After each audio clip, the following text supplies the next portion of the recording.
Welcome to another episode. Welcome to another episode of Gamecocks Talk with Captain Will. I am your man, Captain Will. Make sure you like, make sure you share, make sure you subscribe to Gamecocks Talk with Captain Will, so I continue to bring you that gospel of Gamecocks every single day.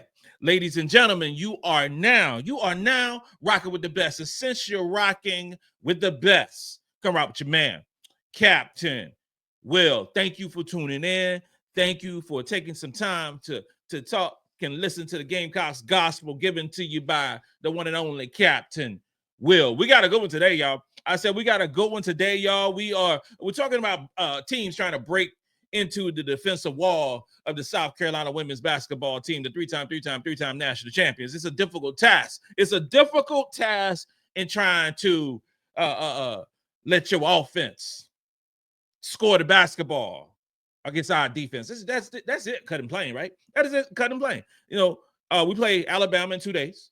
Alabama has a top 20 ranked offense. They have a good offense, and we're running the 5-game gauntlet of 5 straight teams that are ranked, and we take into account with Alabama. So Alabama, their offense is led by their 3-point shooting. They have some good 3-point shooters.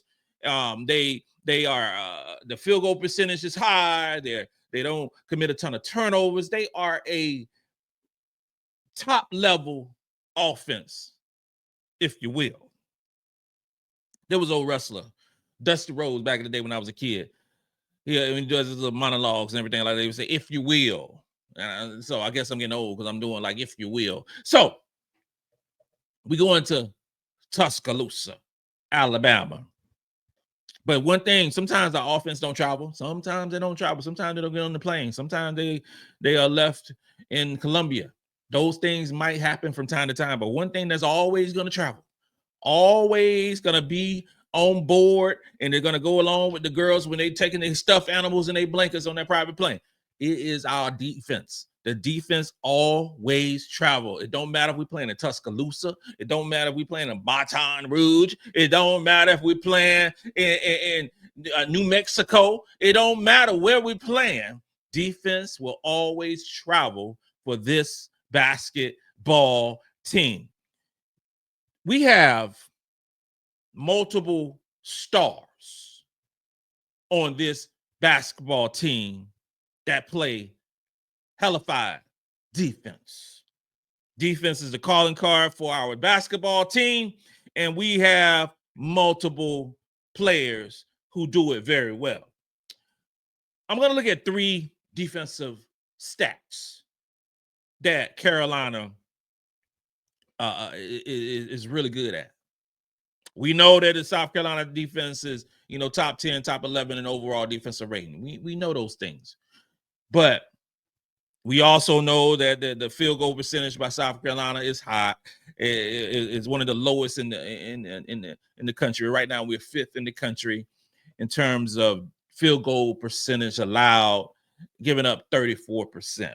Okay, those things are well known. But a couple things we talk about: steals, blocks, defensive rebounds. Those 3 things. Okay, and not necessarily the cumulative numbers. So I'm looking at steal percentage, block percentage, and defensive rebound percentage. Because if you look at the cumulative numbers, sometimes some things aren't taken into account because teams play different amount of games. But what always makes sense to me in my nerd analytic mind is percentages. Now with the steals, South Carolina currently is 59th in the country in terms of steal percentage. This is breaking down the number of steals that we get per possession. Okay, so Carolina is at 13%. So 13% of the possessions on defense, we get a steal. Okay, so that percentage I see increasing. I see us doing very well going forward in the SEC schedule in terms of steal percentage. We'll break down in a few minutes who are the leaders in steal percentage on this basketball team, but you can kind of formulate in your mind before I get to that. You can. And a second one we have to discuss, which is big in particular for this basketball team, this iteration of the South Carolina women's basketball team, the three-time national champions, the 2024-2025 version, is block percentage. Currently, South Carolina is 9th in the country in terms of block percentage at 10%. This is really different. It's uncommon because no Camila Cardoza, nope. No Ashlyn Watkins for the duration of this year. Carolina is 9th in the country in block percentage. The arrival of a player like Sania Feagin, who just had 6 block shots against Texas, is what we've waited for upwards of 4 years. Sania Feagin proved that she could be her. I saw a whole lot of high school film, Sania Feagin, and she was a shot blocker. Sania Feagin transitioning to more of a rim protector with Ashlyn Watkins gone is going to make money for her come April in the WNBA draft. Thank you, Sania Feagin, for realizing your talent and letting Texas get all of it. Appreciate you. Another defensive rebound percentage. Now, Carolina is ranked 91st right now in defensive rebound percentage. That is a stat that needs to improve.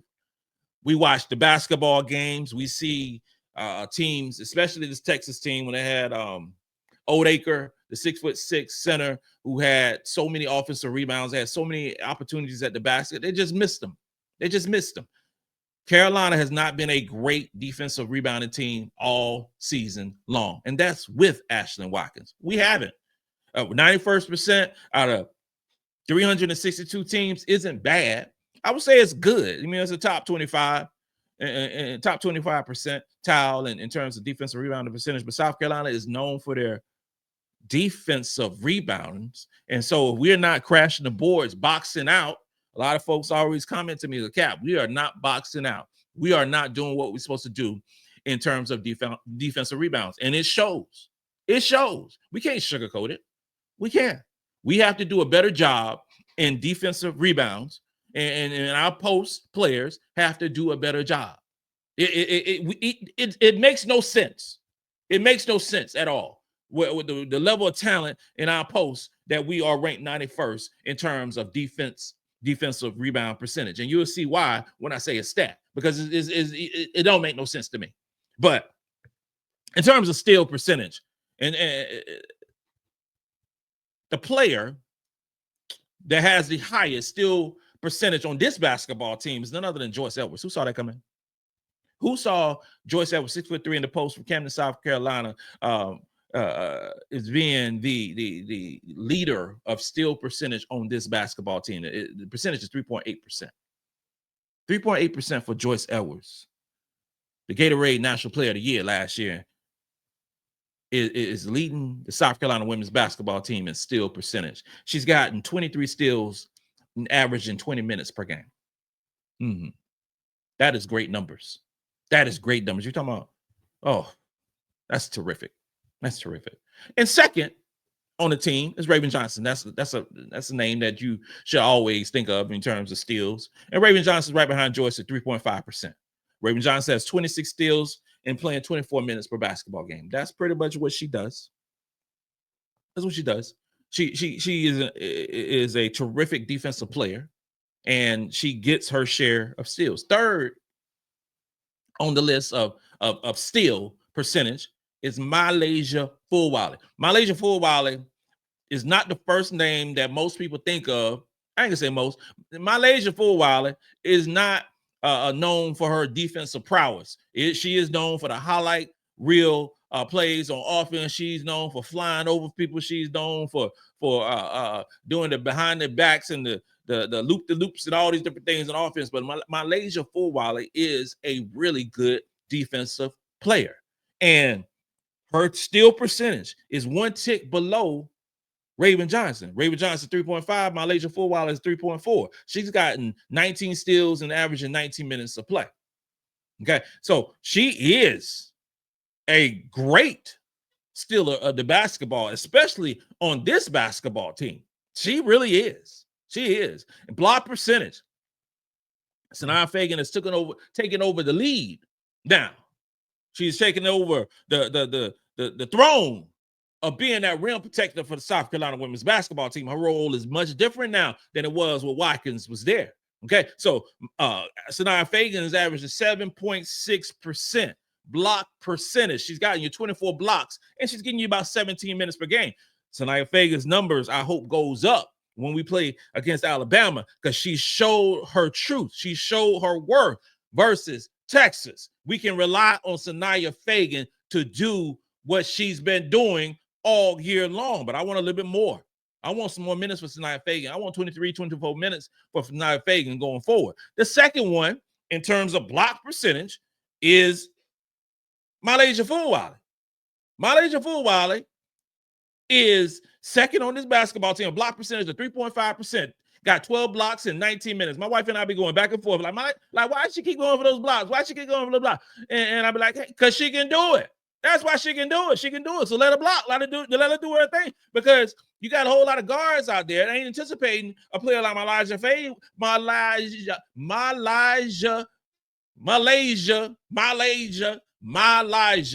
Fulwiley. You know, a whole lot of people say her name wrong.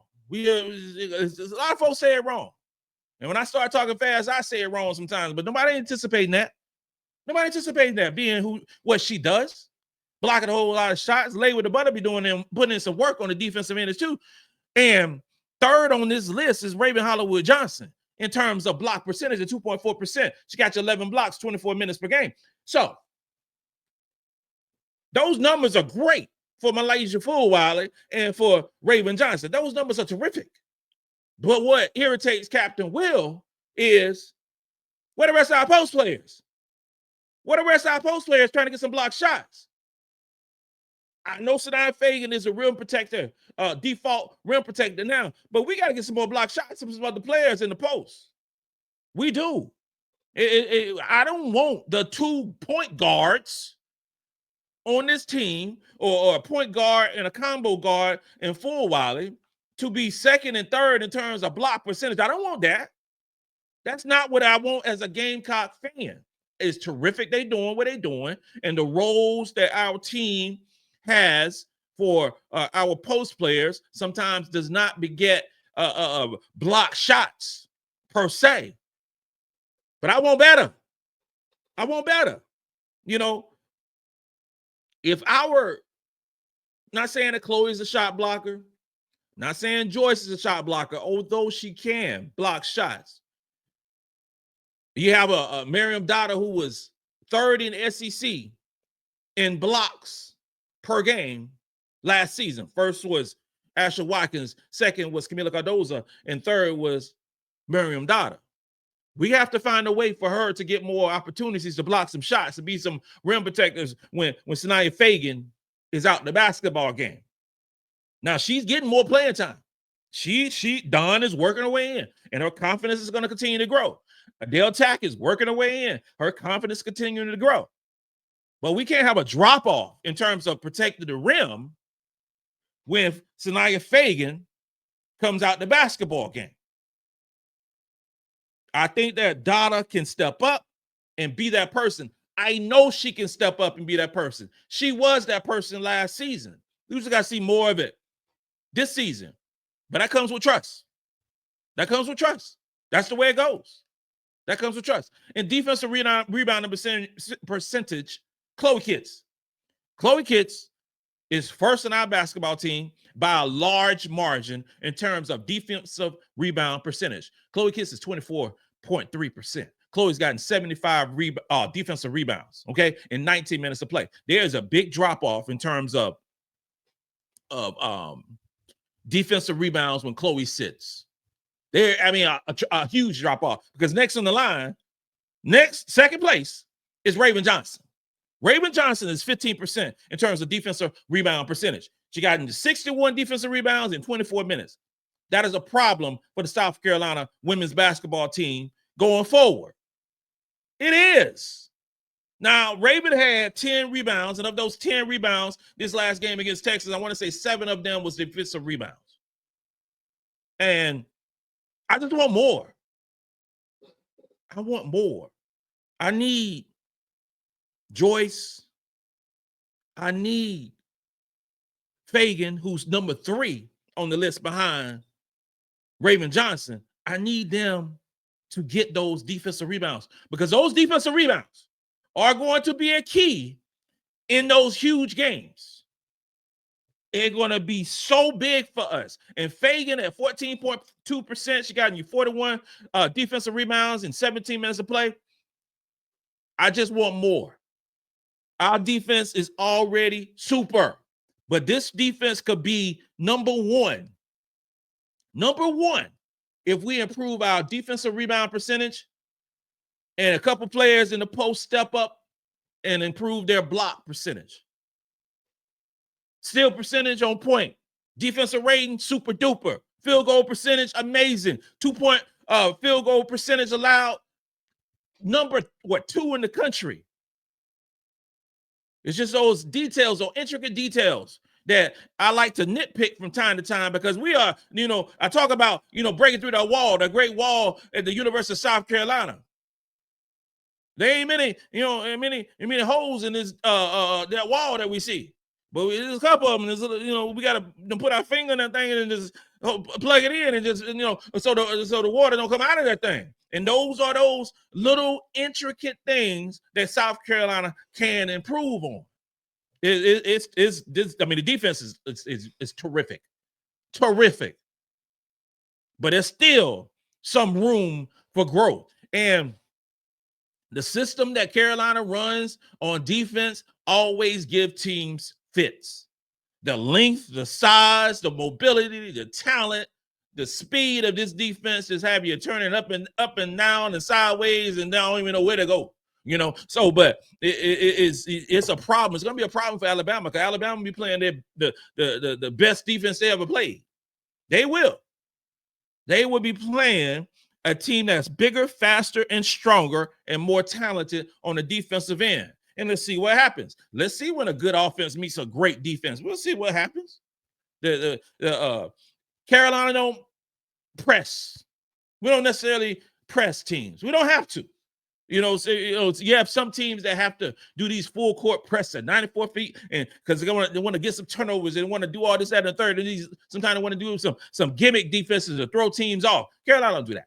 Carolina do that. Only one that comes up is Raven Johnson. Raven Johnson will pressure the ball coming up, and that'd be it. That'd be it. Everybody else is just standing there ready. That's what they're doing. Just standing there ready. And I love that. I love that, because you sometimes you give up some easy baskets, and we see that when teams try to press us. They just want us to score. You press Carolina and you just want us to score. And Alabama, if they try some of that mess, because they really don't play about 6.5 players, they're going to get blown, slam out. Done. Our style of play negates pretty much any offense that's out there. Our style of play, and being able to sub multiple players and get fresh bodies and players can rest and get rejuvenated and watch what's going on in the court. Those things are so great when you're playing teams that average 35, 37 minutes per basketball game in terms of their star players. Because we got LSU. On January 23rd in our spot.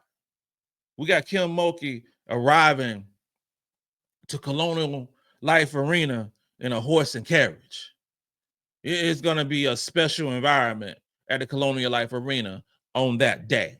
But she has 3 players in Michaela Williams, and Flau'jae Johnson, and Anissa Morrow, who all play over 35 minutes per game.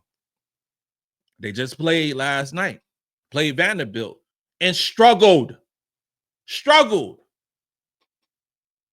Can't wait to see that basketball game. And obviously, we got Alabama, we got Oklahoma, this week.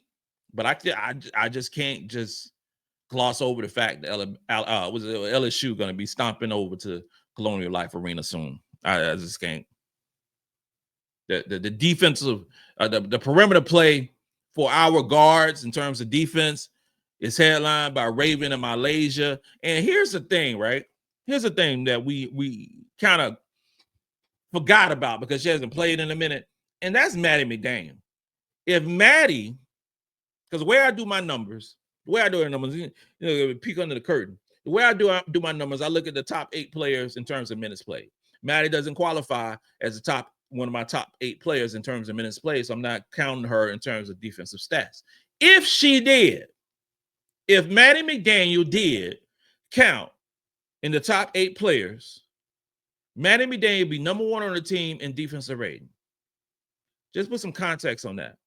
She'd be number 1 on the team in terms of steal percentage over Raven, MiLaysia, and Joyce. And she would be by a large margin. Joyce Edwards' defensive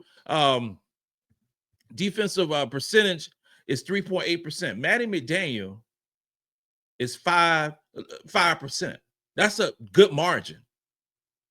So one of our best defenders hasn't played. When she is ready to play once again, because Maddy was giving you 16.8 minutes per basketball game. When she is ready to play once again, she will add to the layer of defensive shut you downness to this basketball team. There's a scenario that one of the best players in the NCC ain't even playing. How about that? We ain't even to full, because this has been a trying year, y'all. This has been a trying year for the South Carolina women's basketball team, the three-time national champions. This has been a trying year in terms of player injuries. Maddy, Watkins, suspensions, Chloe, Watkins. It's been a trying year. But make no mistake about it. Make no mistake about it. We'll be good when we need to be good. And I want to see what Maddy has on Thursday. I want her to go back to being how she was. And if she does, when she does, good luck opposing offense, because we're going to lock you up and throw away the key. This concludes another episode of Gamecocks Talk with Captain Will. I'm your man, Captain Will. Make sure you like, make sure you share, make sure you subscribe. If you're watching me right now and you like what you're hearing, hit that subscribe button. And I would appreciate it. I really do. I would love everything. You're not rocking with the best. You are now rocking with the best. And since you're rocking with the best, come rock with your man, Captain Will. Go Gamecock.